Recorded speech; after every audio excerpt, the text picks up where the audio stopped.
Okay, so this is gonna sound insane. Like the kind of thing you'd hear in a bad horror movie and roll your eyes at.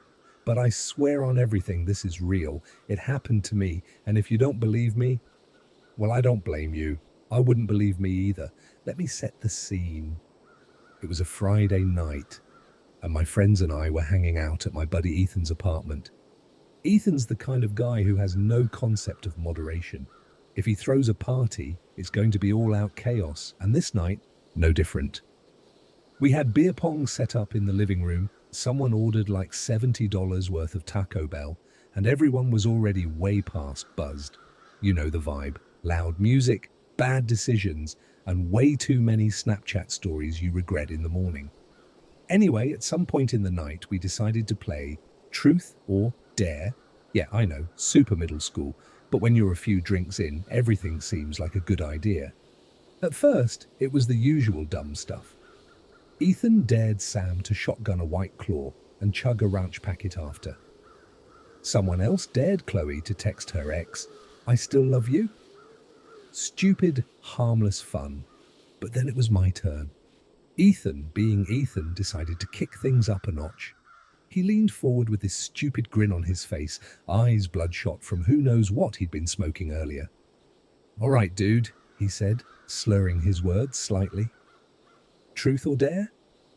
"Dare," I said, without thinking. Classic mistake. Ethan's grin widened. "I dare you to hire a hitman, on yourself." At first I thought he was joking. I laughed it off, waiting for him to say, "Just kidding." But no, he was dead serious.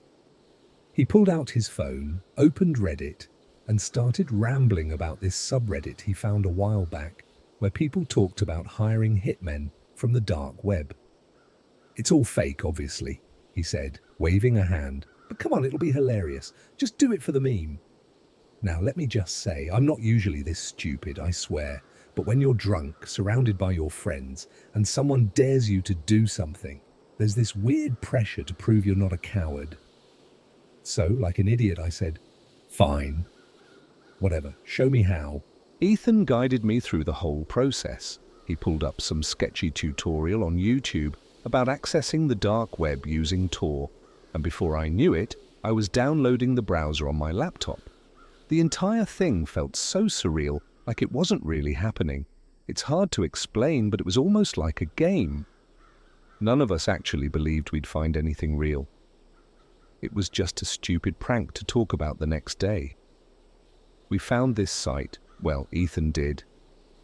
I won't say the name because frankly I don't want anyone else going down the same rabbit hole. But the layout was janky, like something straight out of the early 2000s. There was this creepy black background, red text everywhere, and a bunch of categories that sent chills down my spine. Drugs, weapons, services. And under services, there it was. Assassinations. I'm not going to lie, I hesitated. My stomach twisted as I scrolled through the page. It was too detailed, too real. There were options for different methods, prices based on how fast you wanted it done, even testimonials. Testimonials. Who the hell writes reviews for something like that? But Ethan kept egging me on, saying stuff like, "Come on man, it's fake. You think this is real? Just do it and delete your account tomorrow." So, I did it. I picked the cheapest option, some basic package that promised a quick and painless hit within 7 days. I put in my own name, my address, even uploaded a picture of myself. I don't know what I was thinking. Maybe part of me still believed it was all fake. Just some elaborate scam or prank. And then it asked for payment. This is where things got weird. Ethan was already laughing his ass off, saying, "All right, joke's over, just back out now." But no, I wanted to commit to the bit. I had some Bitcoin in an old wallet from when I tried crypto mining back in college, so I sent the payment. It wasn't much, maybe $200 worth. But as soon as I hit send, the screen changed. "Your request has been accepted. Expect confirmation within 24 hours. That's when the mood shifted. Everyone went quiet. Even Ethan stopped laughing. We stared at the screen, and for the first time I felt this creeping sense of dread. My heart was pounding. I tried to laugh it off, saying, "See? Totally fake." But no one seemed convinced. I closed the laptop and tried to move on with the night, but that message stayed burned into my brain. Expect confirmation within 24 hours. I couldn't shake the feeling that I'd done something really, really stupid. The party eventually died down and people started crashing on Ethan's couch or calling Ubers. I went home around 3 a.m., still buzzed, but mostly just exhausted. As soon as I got into bed, I checked my phone. Pure habit, you know. I had a bunch of random notifications from Instagram, Snapchat, the usual. But then I noticed something strange. There was an email, no subject line, no sender name. I almost didn't open it, but curiosity got the better of me. The email was short, just one sentence. Your request has been assigned to a contractor. ETA, 7 days. My blood ran cold. I stared at the screen, rereading the words over and over. I wanted to believe it was a joke, but deep down I knew. This wasn't a game anymore. I'd crossed a line and now there was no going back. The worst part? The email included an attachment, a photo. It was me, sitting on Ethan's couch. Taken that same night. The moment I saw the photo, my stomach dropped like I'd just missed a step on a staircase. It wasn't just the fact that it was me, it was the angle. It wasn't taken by anyone in the room. I could see Ethan in the background, blurry but recognizable, cracking up about something, and Chloe leaning against the wall, scrolling through her phone. The photo was taken from outside the apartment window. Someone had been watching us. I didn't sleep that night. Every creak, every gust of wind, every car passing by my apartment felt like someone closing in. I tried to convince myself it was just a prank, that maybe Ethan was messing with me. But no, Ethan's a lot of things. Reckless, immature, borderline annoying. But he's not this. He wouldn't go through the trouble of standing outside his own apartment in the freezing cold just to get a reaction out of me. Besides, who would have sent the email? No way Ethan knows how to spoof a sender like that. By the time the sun came up, I was so wired on adrenaline and anxiety that my hands were shaking. I decided to confront Ethan. If he was behind this, I needed him to admit it now. I threw on a hoodie, grabbed my keys, and drove straight to his place. The scene there was unsettling in its own way. Ethan's place was eerily quiet, a far cry from the chaos of the night before. When he finally opened the door, he looked like death warmed over, dark circles under his eyes, hair sticking up like he hadn't touched it since I left. He waved me in without a word, then flopped down on his couch, staring at the floor. "Yo," I started, trying to sound casual, even though my voice cracked a little. "You good?" He just nodded, but something was definitely off. Ethan's usually a ball of energy even when he's hungover, but now he was pale, almost shaking. I glanced around the apartment. It looked the same as it did last night, except there was something on the coffee table. A sheet of paper. No, not paper. A photo. I picked it up without asking, my heart racing again. It was another picture of me. Same angle as before, taken from the window. Only this one was different. I wasn't sitting on the couch anymore. I was standing by the window laughing, holding a beer. The timestamp in the corner? 1:47 a.m. I left Ethan's place at 3 a.m., which means whoever took this, they were still out there after I left. "What the hell is this?" I asked, shoving the photo at him. Ethan didn't even look up. "It was in my mailbox this morning," he muttered, voice barely above a whisper. My skin crawled. Someone had been watching us, followed me when I left, and then came back. I was so freaked out I didn't even know what to say. For a moment, we just sat there in silence, the tension in the room so thick it was almost suffocating. Finally, Ethan broke the silence. "Dude, I think you really screwed up," he said. "This isn't a joke, man. This is..." He stopped, running his hands through his hair. "This is bad." "No kidding," I snapped, though the panic in my voice probably undermined the sarcasm. "What do I do? Do I call the cops?" Ethan shook his head, quick and frantic. "You think they're going to believe you? What are you going to say? Hey, I hired a hitman off the dark web and now someone's stalking me? They'll arrest you, dude." He was right, of course. I'd done something so monumentally stupid that I couldn't even go to the authorities for help. I felt trapped, like I was caught in some horrible nightmare I couldn't wake up from. The rest of the day was a blur. I went home and spent hours obsessively checking my email, locking and relocking my doors, and peeking out the windows every few minutes like some paranoid lunatic.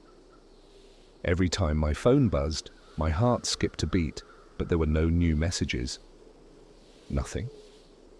Just silence. And then, around 11 p.m., my doorbell rang. I froze. No one just shows up at my place unannounced, especially not that late. My friends know better, and my family lives 2 states away.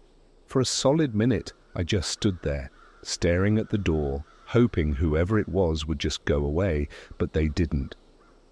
The doorbell rang again, and again, and again. Finally, I grabbed a kitchen knife, because that's what you do when you're scared out of your mind and have no real plan, and crept toward the door. My heart was pounding so hard it felt like it might burst out of my chest. I peered through the peephole, expecting, well, I don't even know, some shadowy figure in a hoodie, a guy with a ski mask, something out of a horror movie. But no, it was just a package.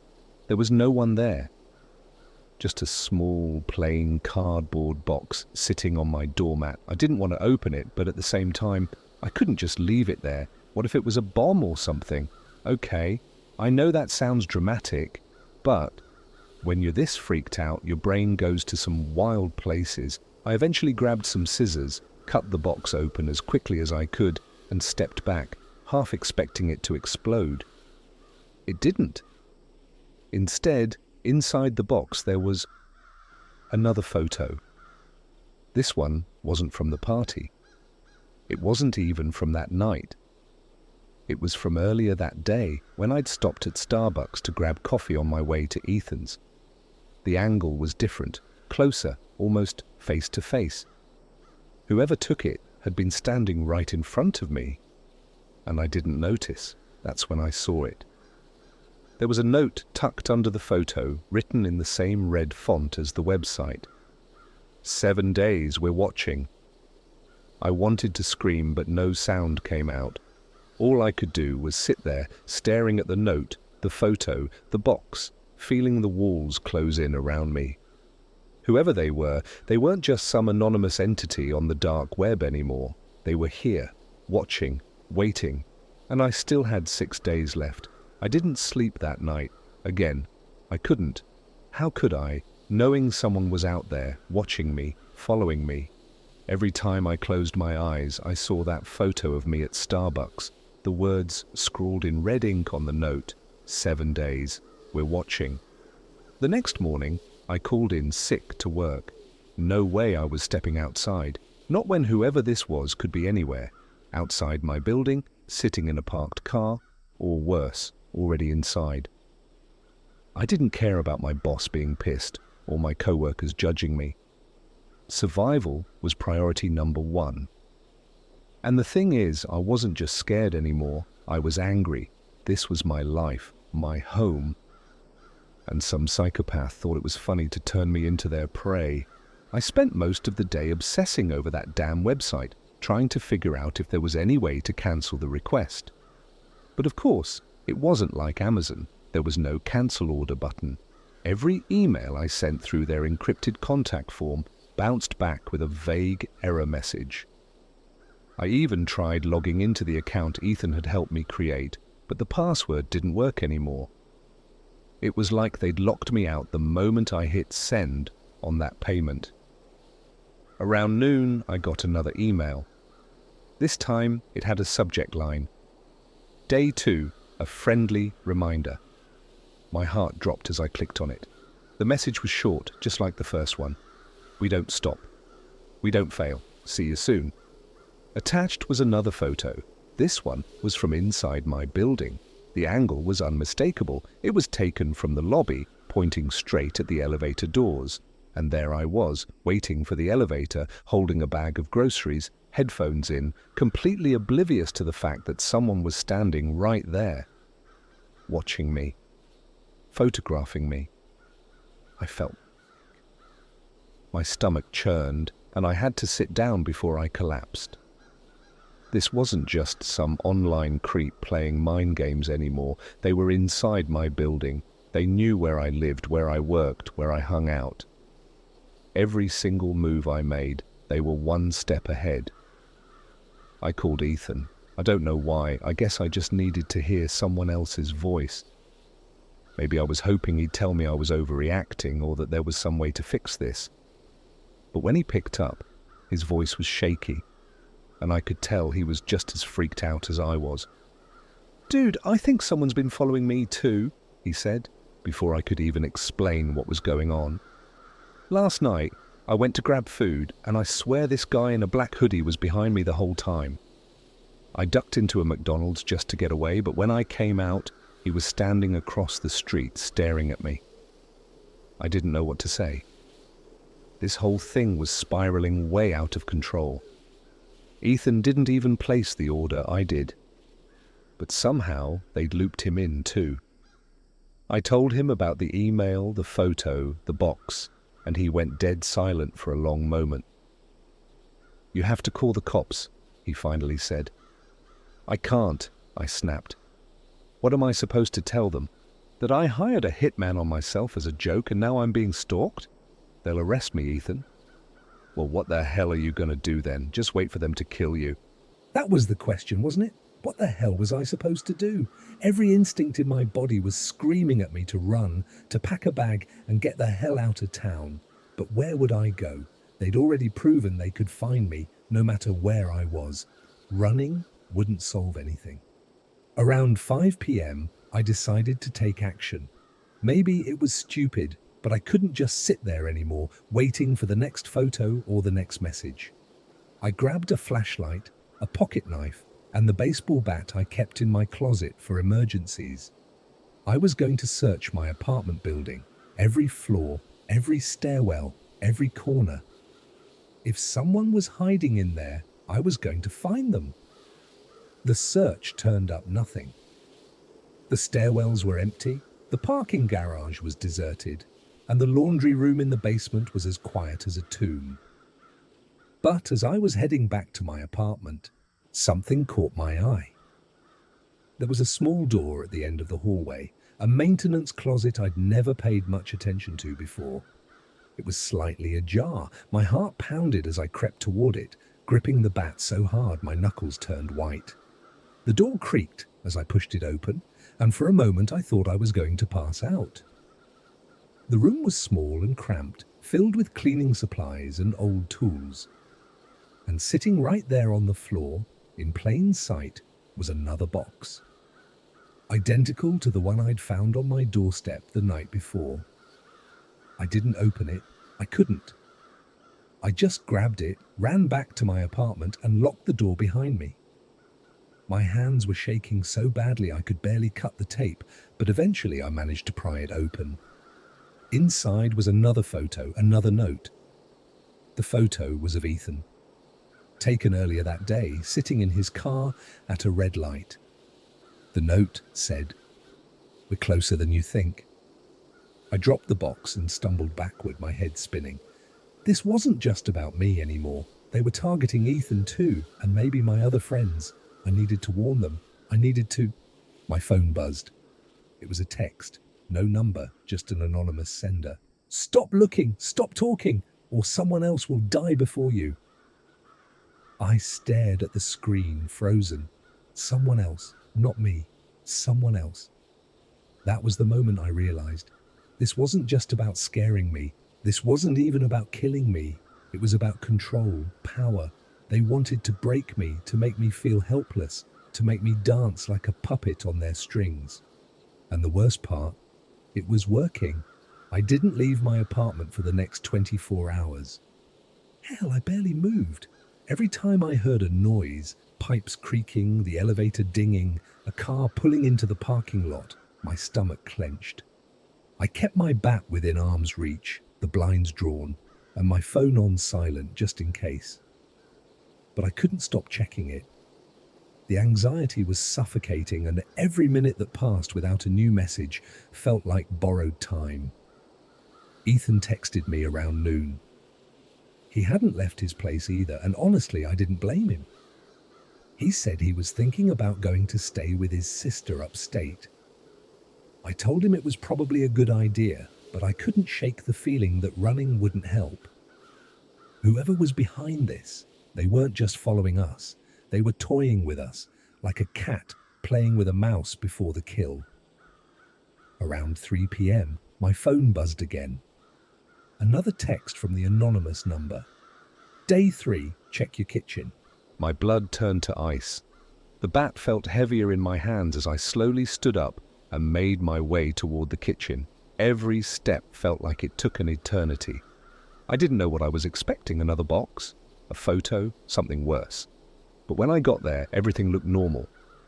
No box, no notes, no sign that anyone had been inside. I checked the pantry, the fridge, even the cabinets, but nothing was out of place. For a moment, I almost convinced myself the text was just a bluff. But then I saw it. The knife. It was sitting on the counter, perfectly clean and gleaming in the sunlight streaming through the blinds. I don't leave my knives out. Ever. I'm borderline obsessive about keeping my kitchen tidy. The knife block was still on the counter, with one empty slot where the knife had been taken. Someone had been in my apartment. The realization hit me like a truck. My mind raced as I tried to piece together how they'd gotten in. I'd been so careful, doors locked, windows shut. But then I remembered the maintenance closet.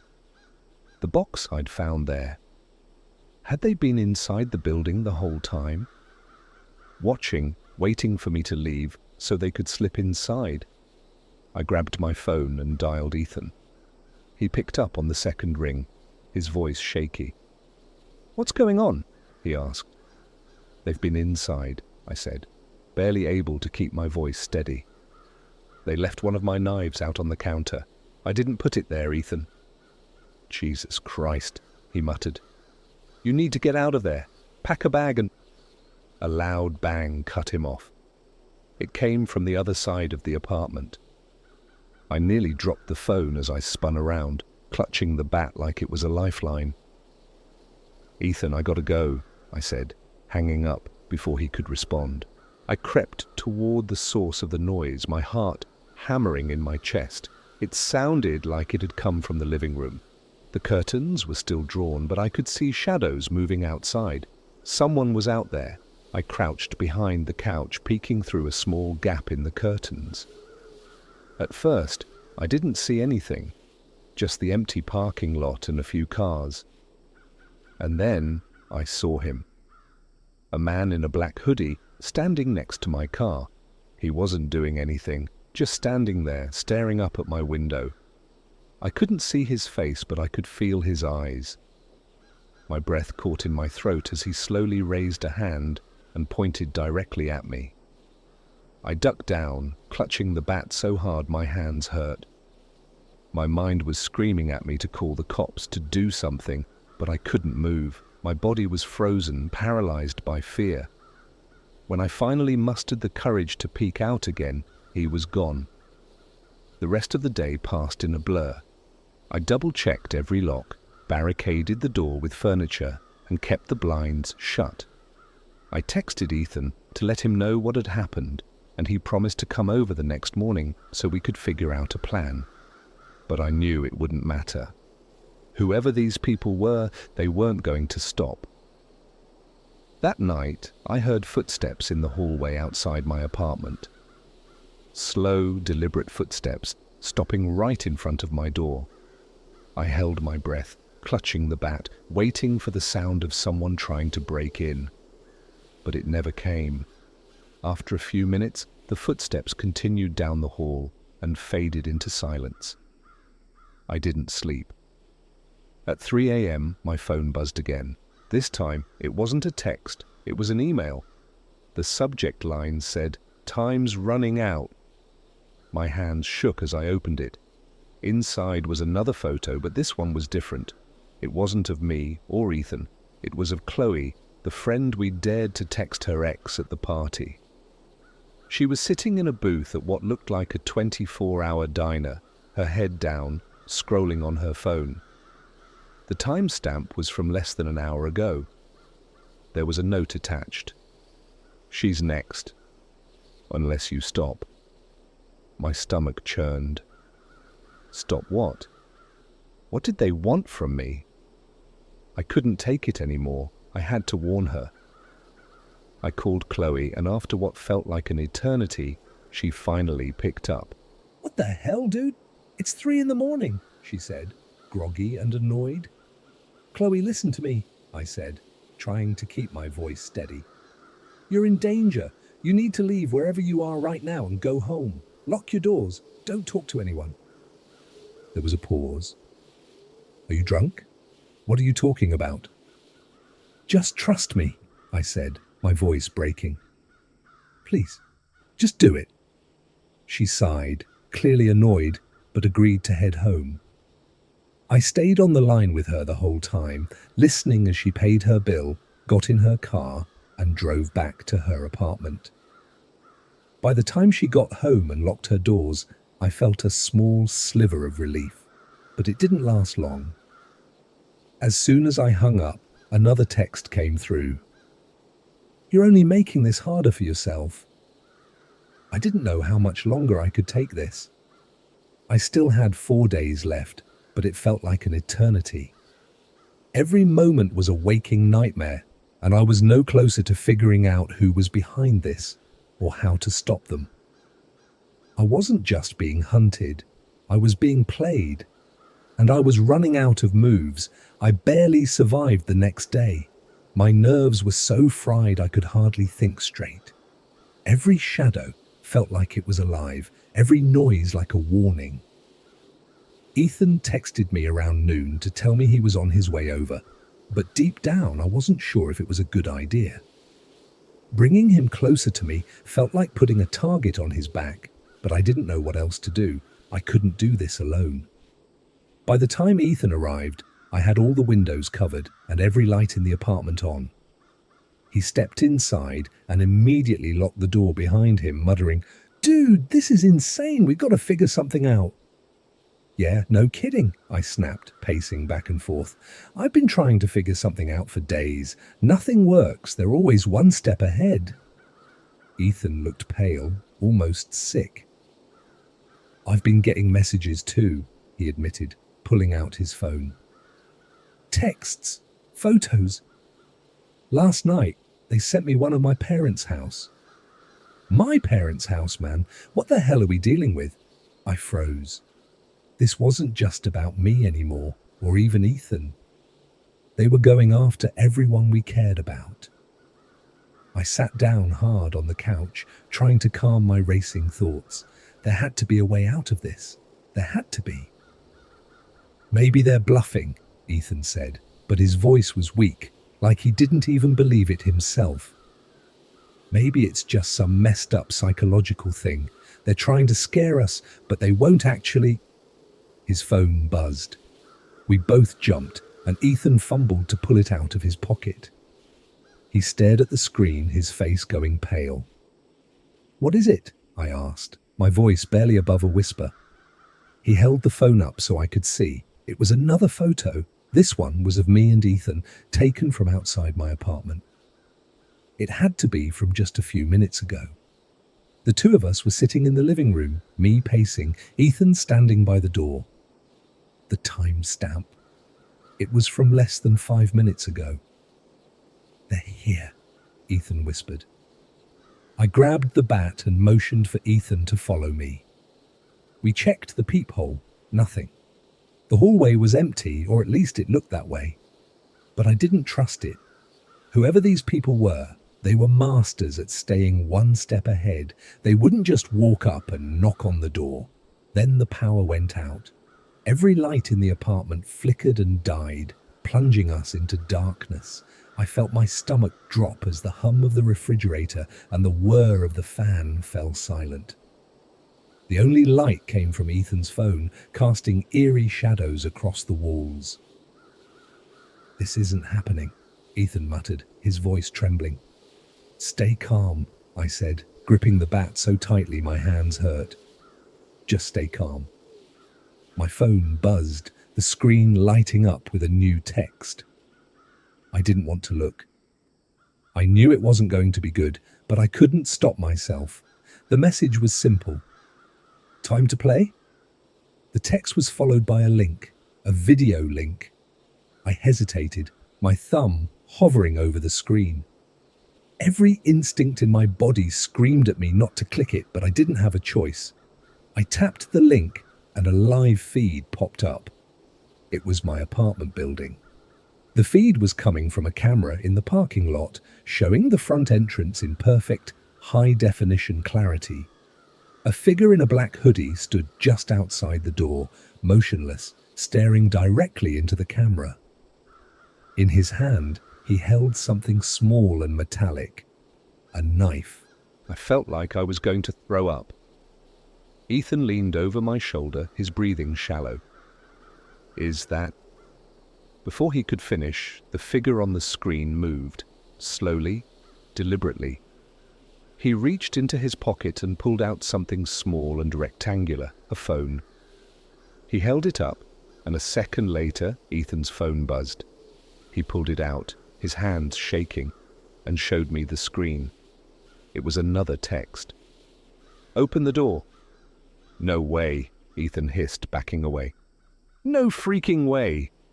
The figure in the video didn't move, but the message was clear. They wanted us to open the door.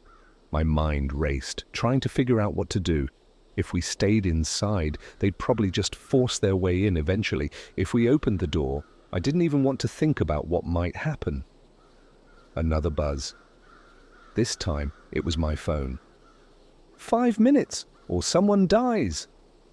My blood ran cold. Someone dies. Who? Me? Ethan? Someone else entirely? I thought about Chloe, about Ethan's parents, about all the people they'd threatened so far. This wasn't just about me anymore. If I didn't do what they wanted, they'd go after someone else, someone innocent. "Dude, what do we do?" Ethan asked, his voice barely above a whisper. I didn't answer. I couldn't. My mind was spinning in 100 different directions. There had to be a way out of this. There had to be.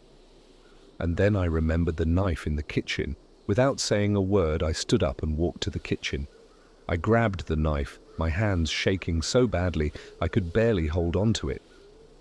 Ethan followed me, panic written all over his face. "What are you doing?" he asked. "I'm not going down without a fight," I said, my voice steadier than I felt. The clock was ticking. We had less than 5 minutes to make a decision. I walked back to the door, gripping the knife in one hand and the bat in the other. Ethan stayed close behind me, his phone still casting faint light in the darkness. I reached for the lock. "Are you crazy?" Ethan hissed. "You're just going to let them in?" I hesitated, my hand hovering over the deadbolt. He was right. This was insane. But what choice did I have? If I didn't open the door, someone else would pay the price. Someone who had nothing to do with this. I couldn't let that happen. Before I could make a decision, there was a knock at the door. 3 loud, deliberate knocks, echoing through the silent apartment. My heart stopped. I looked back at Ethan, who was shaking his head, his eyes wide with terror. Another knock, louder this time. I took a deep breath and unlocked the door. When I opened it, the hallway was empty. No one there, just silence. And then I felt it. A presence behind me. I barely had time to react before everything went black. They found me 2 days later. I woke up in a hospital bed, hooked up to machines, my head pounding like it had been smashed against a wall. The cops said a neighbor heard the commotion and called 911, but by the time they arrived, whoever had been in my apartment was gone. Ethan was missing. They never found him. I told the cops everything, but of course, they didn't believe me. They thought it was some kind of home invasion gone wrong. They didn't understand. They couldn't. I'm writing this from my sister's house, 2 states away. It's been a week since it all happened, and I still don't feel safe. Every time my phone buzzes, my heart skips a beat. Every shadow feels like it's watching me. I don't know if it's over. I don't think it ever will be. And sometimes, late at night, I still hear the knock.